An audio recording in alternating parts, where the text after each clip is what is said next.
In this video I'm going to show you how to create an eCover. Now an eCover is a graphic which gives a physical dimension to any digital product that you might be selling online.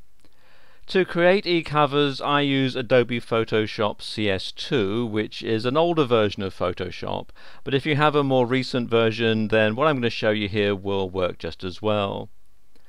I'm also going to use the one-click covers plugin for Photoshop, which you can download from this website here. And once you've installed the one-click covers, they'll appear here in the Actions tab in Photoshop. And what these are basically a pre-programmed set of instructions that Photoshop will follow. So it automates certain tasks so you don't have to do them yourself manually over and over again. Okay, to begin, what we're going to do here is use ebook 2 for this example. So the first thing to do is select the start line here and then press on the play button, which you'll find down at the bottom here. So press on play and you see this opens up the basic eCover shape. All we have to do now is add in our graphics and so on. So what I'm going to do is just pause the video while I do that. Okay, I've put in some simple graphics here and I've also saved it as a Photoshop PSD file. You see here I've called it fantasticcover.psd, and I always save my eCovers as a PSD file when they're at this stage, when they're in this flat stage.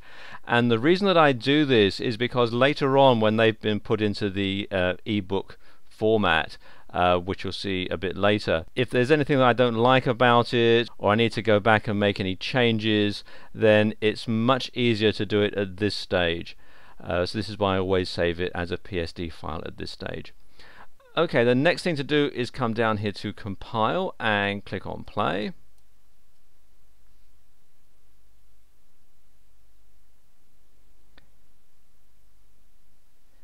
And you see Photoshop does all the work in the background to turn it into an eCover like this. And then finally what I need to do is come here to finish and again click on play, and that trims it down to the correct size.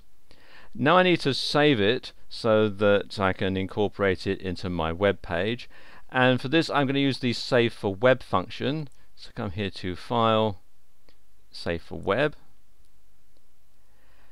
and this enables you to save it in all sorts of different formats. You can save it as a JPEG or a PNG file and some others as well, and there are also some presets that you'll find here. And also, if I move this up a little bit, if I click on this icon at the bottom here, I can preview it in my default web browser, so I'll see what it looks like when it's actually on my website. And there we go, that doesn't look too bad, so I'll now go ahead and shut this window and save it to my hard drive.